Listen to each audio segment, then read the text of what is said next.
शैतान शारीरिक अभिलाषों और इच्छाओं में फंसाने की कोशिश करेगा आपको, क्योंकि शैतान को अच्छी तरह पता है कि आपके ऊपर ग्रेस है, आपके ऊपर परमेश्वर की दया है, आपके ऊपर परमेश्वर का अनुग्रह है, आपके ऊपर परमेश्वर की लाइट है। यदि मैंने ये लाइट ना बंद की तो ये मेरे लिए खतरा बन जाएगा। शैतान को अच्छी तरह पता है। आप भूल सकते हो कि परमेश्वर ने आपको चुना हुआ है, लेकिन शैतान नहीं भूलता आपको, इसीलिए वो बार बार ट्राई करता है कि आपको वो गिरा दे। शारीरिक जरूरतों में ही गिराने की वो कोशिश करता है, शारीरिक चीजों का ही इस्तेमाल शैतान करता है। इसलिए ध्यान रखें, हर एक चीज में शारीरिक जरूरतों को आपको त्याग करना पड़ेगा। परमेश्वर क्या हमसे आज बात करना चाहते हैं, तो चलिए हम शुरू करते हैं। आप रोमियो 8 खोल ले, उसके हम 9 पढ़ेंगे। परंतु जबकि परमेश्वर का आत्मा तुम में बसता है तो तुम शरीर दशा में नहीं परंतु आत्मिक दशा में हो। यदि किसी में मसीह का आत्मा नहीं तो वो उसका जन नहीं। परमेश्वर हमसे कहना चाहते हैं कि जो इंसान जिसके अंदर परमेश्वर का आत्मा या जिसने होली स्पिरिट पा लिया, जिसने पवित्र आत्मा पाया हुआ है, वो मसीह का है, वो परमेश्वर का है, वो शरीर का नहीं है। वो रह शरीर में रहा है पर उसमें शरीर के कोई भी काम उसके अंदर प्रकट नहीं होंगे। और जिसके अंदर मसीह का आत्मा है वो परमेश्वर का जन है, और जिसके अंदर नहीं है आत्मा वो परमेश्वर का जन नहीं है। परमेश्वर हमसे कह रहे हैं कि मेरा वही है जिसके अंदर मैं वास करता हूँ। परमेश्वर हमारे अंदर तभी है यदि हम परमेश्वर के पास हैं। तो यदि परमेश्वर का आत्मा हमारे अंदर है तो हम परमेश्वर के हैं, यदि नहीं है तो हम परमेश्वर के नहीं हैं। हम धरती पर रहे, हम धरती के हैं। यदि मसीह तुम में है तो देह पाप के कारण मरी हुई है परंतु आत्मा धर्म के कारण जीवित है।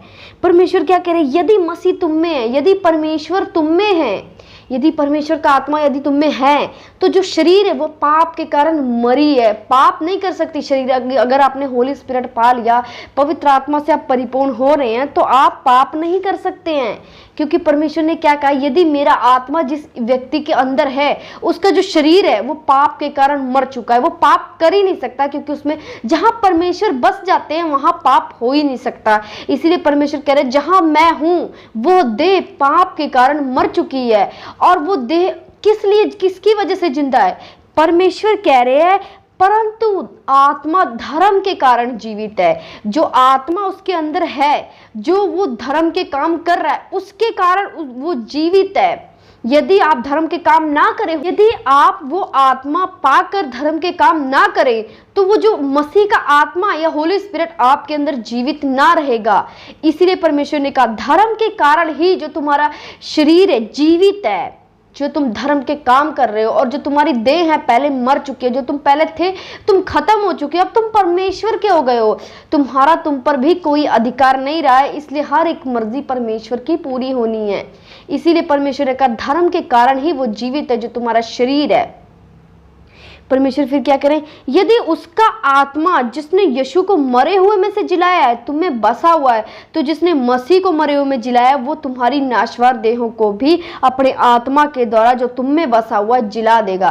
परमेश्वर कह रहे यदि वही आत्मा तुमने पाया है जो यीशु मसीह में था, जब यीशु मसीह मरे थे तो यीशु मसीह को जिला दिया था, जिंदा कर दिया था, तो कह रहे यदि वो आत्मा आपके अंदर है तो आपकी नाशवार देहों को क्यों ना जिलाएगा, आपकी बीमारी है क्यों ना खत्म करेगा, आपकी तकलीफ है क्यों ना खत्म करेगा, आपकी चिंता है क्यों ना खत्म करेगा, आप किसी टेंशन में क्यों ना खत्म करेगा, आपकी कहीं रुकी हुई है लाइफ क्यों ना खत्म करेगा, आपको वो बरकत क्यों ना देगा, क्योंकि ये वही आत्मा है जिसने यीशु मसीह को एक जीवन दान दिया, यीशु मसीह को जीवित किया। ये वही आत्मा आपने पाया है। अब यही आत्मा अगर आपके पास है तो आपके हर एक बुरे काम, हर एक रुकावट वो जिंदा कर देगा, क्योंकि परमेश्वर यही कह रहे हैं हमसे कि जो मसीह में जीवित। आगे हम पढ़ते हैं, इसलिए हे भाइयों हम शरीर के कर्जदार नहीं हैं कि शरीर के अनुसार दिन काटें, क्योंकि यदि तुम शरीर के अनुसार दिन काटोगे तो मरोगे। परमेश्वर कह रहे हैं हम शरीर के कर्जदार नहीं है। यदि हम इस धरती पर आ गए तो ये जरूरी नहीं कि हमने शरीर की इच्छाएं पूरी करनी है, हमने कोई इसका ठेका नहीं ले रखा, हमने परमेश्वर का ठेका लिया, हमने परमेश्वर के कामों को करना है। हमने शरीर के कर्जदार नहीं है कि हमने शरीर के काम को करना ही करना है। यदि हम शरीर की जरूरतों को ना देखेंगे तो शरीर हमारा साथ छोड़ देगा, ऐसा कुछ भी नहीं है। शरीर आपका साथ नहीं छोड़ेगा अगर आप बुरी चीजें अपने शरीर से निकालते हो तो। कईयों को लगता है ये नीड है, शरीर की जरूरत है, हमने ऐसा करना है, हमने ये चीज लेना है, जरूरत है, ऐसे समझते हैं कि शरीर को अगर नहीं नहीं देंगे तो शरीर नहीं चल पाएगा, ऐसा कुछ भी नहीं है। शरीर आपका चलेगा, आप इसके कर्जदार नहीं हो, ये आपको चलाएगा जैसे मर्जी, क्योंकि ये आपका गुलाम है। आप इसके गुलाम मत बनिए, क्योंकि पाप एक दास है। यदि आप उसकी बात मानोगे तो आप उसके गुलाम हो, पर यदि आप उसको अपनी मर्जी से चलाओगे अपने शरीर को, तो आप उस पर राज करोगे। इसीलिए ऐसा नहीं है कि इसको आप बुरी चीजें नहीं दोगे तो ये मर जाएगा, ऐसा कुछ नहीं है। ये अगर आज आप ऐसा नहीं करेंगे तो शरीर में कुछ अजीब होगा, कुछ ऐसा कुछ नहीं है। आप इसके कोई कर्जदार नहीं ले रखा है आपने, ये आपका साथ देगा, 100% देगा, क्योंकि ये परमेश्वर की तरफ से बनकर आया है। इसलिए ये आपका और परमेश्वर का दोनों का साथ देगा, यदि आप परमेश्वर के साथ खड़े हैं तो। आगे हम पढ़ेंगे, इसलिए कि जितने लोग परमेश्वर की आत्मा के चलाए चलते हैं वही परमेश्वर के पुत्र हैं। परमेश्वर क्या कह रहे हैं? जो ऐसे चलते हैं, आत्मा में चलते हैं, जो परमेश्वर के साथ आत्मा में जुड़े हैं, आत्मा के चलाए चलते हैं, शरीर की चीज़ों को इग्नोर करते हैं, शरीर की सारी अभिलाषाओं को नष्ट कर देते हैं, शरीर की ज़रूरतों पर ध्यान नहीं रखते हैं, शरीर की बातों को नहीं मानते, आत्मा की बातें मानते। परमेश्वर कह रहे परमेश्वर के पुत्र भी वही हैं। जो शारीरिक के अनुसार चलता है वो परमेश्वर का पुत्र नहीं है, वो परमेश्वर के योग्य नहीं है। अपने अपना उठा लिया कि परमेश्वर के साथ अब मैंने चलना है। अब आप अगर पीछे लाइफ में देखो, शारीरिक जरूरतों को ये चाहिए वो चाहिए, तो परमेश्वर क्या कह रहे हैं? आप उसके योग्य नहीं है। आप उसके योग्य कब ठहरेंगे? जब आप सीधा आपका फोकस परमेश्वर की ओर होगा, आपका फोकस शैतान की तरफ नहीं होगा। शैतान आपको डिस्टर्ब करेगा, क्योंकि शैतान शारीरिक चीजों का इस्तेमाल करता है। शैतान शारीरिक अभिलाषा और इच्छाओं में फंसाने की कोशिश करेगा आपको, क्योंकि शैतान को अच्छी तरह पता है कि आपके ऊपर ग्रेस है, आपके ऊपर परमेश्वर की दया है, आपके ऊपर परमेश्वर का अनुग्रह है, आपके ऊपर परमेश्वर की लाइट है। यदि मैंने ये लाइट ना बंद की तो ये मेरे लिए खतरा बन जाएगा। शैतान को अच्छी तरह पता है। आप भूल सकते हो कि परमेश्वर ने आपको चुना हुआ है, लेकिन शैतान नहीं भूलता आपको, इसीलिए वो बार बार ट्राई करता है कि आपको वो गिरा दे। शारीरिक जरूरतों में ही गिराने की वो कोशिश करता है, शारीरिक चीजों का ही इस्तेमाल शैतान करता है। इसलिए ध्यान रखें, हर एक चीज में शारीरिक जरूरतों को आपको त्याग करना पड़ेगा। आपको शैतान के इतने काम हैं, अगर आप परमेश्वर में चल रहे हो तो आपको 100% परमेश्वर को देना पड़ेगा। अगर आप 1% भी कहीं चूक जाते हो शारीरिक जरूरतों पर, अगर 1% भी अगर आप ध्यान देते हो, तो शैतान उस 1% को इस्तेमाल करता है। इसीलिए कोई ऐसी जरूरत ना समझो कि शैतान आपको इस्तेमाल करे। जब यीशु मसीह आए थे तो क्या हुआ था? यीशु मसीह की जरूरतों को देखकर शैतान ने उनसे परखा कि तुझे रोटी की जरूरत है, तो इस पत्थर को बोल रोटी बन जाए। जरूरत शैतान ने परखा कि इस टाइम आपको किस चीज की जरूरत है। अगर आपके मन में चल रहा है मुझे ये चाहिए, तो उसी चीज को लेकर शैतान आपके आगे खड़ा करेगा। पर यीशु मसीह को किसी चीज की जरूरत नहीं थी, क्योंकि उन्होंने 1% भी शरीर में वो जिंदा नहीं थे।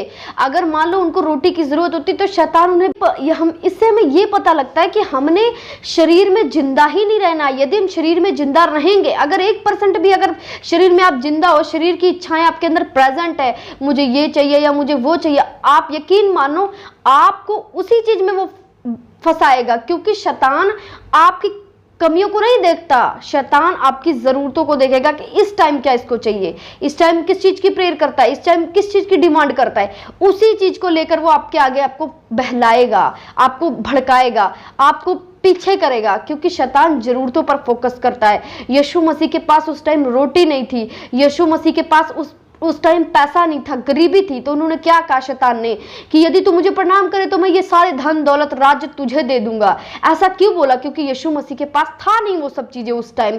आज अगर आपके पास भी नहीं है तो शैतान इसी चीज का इस्तेमाल करेगा आपकी लाइफ में। वो पैसे के थ्रू करेगा। मैरिज, अगर आपकी मैरिज नहीं हो तो वो आपको मैरिज के लिए करेगा, कि मैरिज के लिए भड़काएगा, आपको तरह तरह की चीजों में फंसा के रखेगा। क्योंकि वो जरूरत पर, जिस दिन आप अपने पूरा 100% आप अपनी शारीरिक जरूरतों पर मर जाएंगे ना आपको पैसे की जरूरत, ना आपको कुछ किसी चीज की जरूरत, ना मैरिज, कुछ भी। एक टाइम आएगा परमेश्वर ये सब आपको देगा, ऐसा नहीं देगा, लेकिन आपको जिंदा ही नहीं रहना है। जिस दिन अगर आप 1% भी जिंदा रहते हो अपने शरीर में कि नहीं मुझे ये चाहिए, मुझे फ्यूचर में ऐसा चाहिए, फ्यूचर में मुझे ऐसा करना है, अगर आप उस चीज को जिंदा हो, अभिलाषा कर रहे हो, तो उस चीज पर शैतान को मौका मिल जाता है काम करने का। इसीलिए आपने जिंदा नहीं रहना। परमेश्वर ने क्या कहा?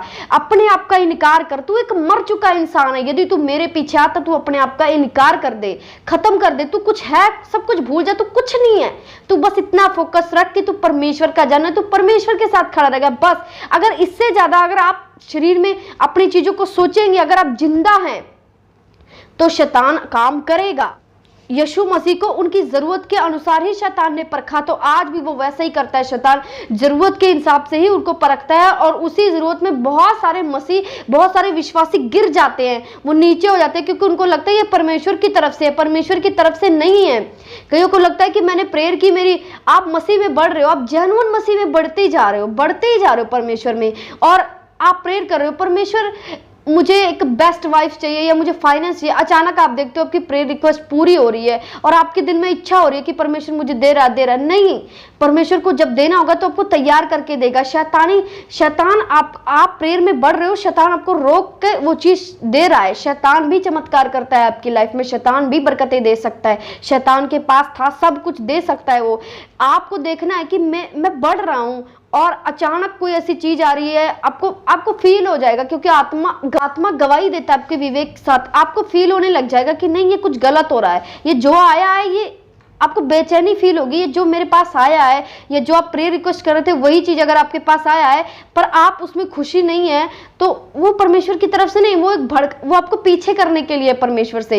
इसीलिए परमेश्वर का इंतजार करिए। परमेश्वर ने कहा हर एक चीज का समय है, पर जब परमेश्वर देता है तो उसमें आनंद और खुशी भी देता है। परमेश्वर सडनली नहीं देता। जब आप अपना सारा ध्यान छोड़ देंगे, परमेश्वर में बढ़ेंगे, तो परमेश्वर आपको अपने आप देगा। जिस टाइम आपका ध्यान नहीं रहेगा उस चीज के लिए आप प्रेयर कर रहे हो, जिस दिन आपका ध्यान बिल्कुल खत्म हो जाए, उस दिन अगर वो आपको चीज मिल रहा है तो समझो परमेश्वर की तरफ से। पर आपका दिन पूरा लगा हुआ है, नहीं मुझे ये चाहिए, और एकदम आपको मैसेज मिलता है कि आपको वो चीज मिल गई है, तो ध्यान रखिए, अपने आत्मा से पूछिए क्या यह परमेश्वर तेरी तरफ से है। यदि परमेश्वर की तरफ से होगा तो आपको खुशी आनंद मिलेगा, परमेश्वर की तरफ से नहीं होगा तो कहीं ना कहीं आप बेचैन रहोगे, कहीं ना कहीं कुछ अजीब सा लगेगा कि नहीं ये सही नहीं है। आप वहां से जान सकते हो कि ये परमेश्वर की तरफ से नहीं है। आपको वही करना है जो परमेश्वर की तरफ से, क्योंकि शैतान आपके ऊपर देखी हुई लाइट को फोकस करता है। उसको पता है यदि मैंने इसको ना रोका तो ये मेरे लिए खतरा बन जाएगा। आपने परमेश्वर में सही से बढ़ना है और किसी चीज की चिंता नहीं करनी। जैसे मैं आगे वचन पढ़ती हूँ, आप खोलिए, रोमियो 8:28 में पढ़ूंगी, आप स्क्रीन पर देखें। हम जानते हैं कि जो लोग परमेश्वर से प्रेम रखते हैं उनके लिए सब बातें मिलकर भलाई ही को उत्पन्न करती है, अर्थात उन्हीं के लिए जो उसकी इच्छा के अनुसार बुलाए हुए हैं। परमेश्वर कह रहे जो परमेश्वर से प्रेम करते हैं और परमेश्वर की इच्छा के अनुसार बुलाए गए हैं, उसकी लाइफ में कुछ भी हो रहा है, शैतानी अटैक हो रहे, कुछ भी हो रहा है लाइफ में, परमेश्वर की तरफ से ही हो रहा है। वो परमेश्वर कह रहे तुम्हारी भलाई के लिए है, वो उसमें भलाई परमेश्वर निकालता है। इसलिए कभी मत चिंता करना मेरे साथ ऐसा क्यों हो रहा है, मैं परमेश्वर में बढ़ रहा हूँ, ऐसा क्यों हो रहा है। इसमें कहीं ना कहीं भलाई छुपे, वो आगे जाके टाइम में आपको पता लग जाएगा कि इसके पीछे ये रीजन था। नहीं है जब आप परमेश्वर में चल रहे हो, क्योंकि परमेश्वर आपके साथ है। अगर वो छोटी सी भी दिक्कत अगर आपको देगा तो उसमें भी परमेश्वर ने कुछ सोच के रखा है कि इसको मैं क्या बना दूंगा। अगर परमेश्वर आपको आग के भट्टी में डाल रहा है तो ऐसा नहीं कि वो आपको छोड़ देगा। परमेश्वर ने जान के डाला है आपको आग की भट्टी में, ताकि आप एक हीरा निकलो जिसको आग की भट्टी भी न जला पाए। ऐसा परमेश्वर हमें बनाना चाहता है और परमेश्वर हमारे साथ है, वो हमारे पल पल हमारे साथ रहता है। इसलिए हमें चिंता करने की जरूरत नहीं। कुछ भी होता है परमेश्वर पर छोड़ दो, परमेश्वर से प्रेयर करते रहो, परमेश्वर अपने आप करेंगे। जो भी कुछ परमेश्वर करेंगे वो सही करेंगे। इसलिए कभी मत सोचो मैं मसीह में बढ़ गया, मेरे साथ ऐसा हो रहा है, मेरे साथ अटैक हो रहा है, मेरे साथ ये हो रहा है, ये बहुत सारी चीजें, सताव बढ़ जाना, ये सब परमेश्वर की तरफ से हैं। आगे हम पढ़ेंगे, आप स्क्रीन पर देखिए 31। हम इन बातों के विषय में क्या कहें? यदि परमेश्वर हमारी ओर है तो हमारा विरोधी कौन हो सकता है? परमेश्वर कह रहे यदि परमेश्वर हमारे साथ है तो हमारा विरोधी कौन हो सकता है? कोई नहीं हो सकता। आप कुछ भी हो रहा है आपकी लाइफ में, सब कुछ छोड़ दियो। क्यों छोड़ दो? क्योंकि परमेश्वर आपके साथ है। आपको डरने की जरूरत नहीं है। आप कैसे डर सकते हो? अगर एक बाप और बेटा घूमने जा रहे हैं, बेटा छोटा है और सामने से कोई कुछ कह रहा है तो वो बच्चा कभी नहीं डरेगा। क्यों? क्योंकि उसके पास उसके पापा है। ऐसे हमारे साथ हमारे पापा है, हमारे पिता हमारे साथ है, हमें डरने की जरूरत नहीं है। वो हमें बचा लेंगे। उन्होंने अगर हमें किसी चीज में लड़ने के लिए डाला है तो वो लड़ाई तक हमारे साथ हैं। जब हम डर जाते हैं, जब हम थक जाते हैं, जब हम हार जाते हैं तो परमेश्वर खुद लड़ता है हमारी लड़ाई। पर ऐसा नहीं, वो आपको हारने नहीं देता। जब तक आप लड़ सकते हो आप लड़ते रहो। जिस दिन जब आपको लगे कि मैं हार रहा हूं, मेरे से नहीं हो रहा है, तब आप आराम करो, फिर परमेश्वर आपका काम करेंगे, परमेश्वर खुद लड़ेंगे। परमेश्वर कहते हैं जब तू आराम करता है मैं काम करता हूं, पर जब तू काम करता है तो मैं आराम करता हूं। हमारे परमेश्वर ऐसे हैं। आप ऐसा समझो मेरे साथ कोई है, वो सब कर रहे हैं, हम कुछ नहीं कर रहे हैं, सब परमेश्वर कर रहा है। अगर परमेश्वर ने विपत्तियां दी है तो वो बचा भी लेगा, परमेश्वर ने दी है तो वो मुझे दिक्कत आते आते वो मुझे निकाल लेंगे। सब कुछ परमेश्वर पर छोड़ दो, क्योंकि परमेश्वर हमारे साथ है। थैंक यू दोस्तों। अगर आपको मेरी ये वीडियो पसंद आई हो तो प्लीज़ कमेंट करो मुझे, और मुझे बताओ वीडियो आपको कैसी लगी है। और भी कुछ जानना चाहते हो तो प्लीज़ मुझे कमेंट करो, मैं आने वाली वीडियो में आपको बताऊंगी। आप मेरी और वीडियो देखना चाहते हो तो मेरे चैनल को सब्सक्राइब कर लें, ताकि मेरी वीडियो आप तक पहुंचती रहे। धन्यवाद।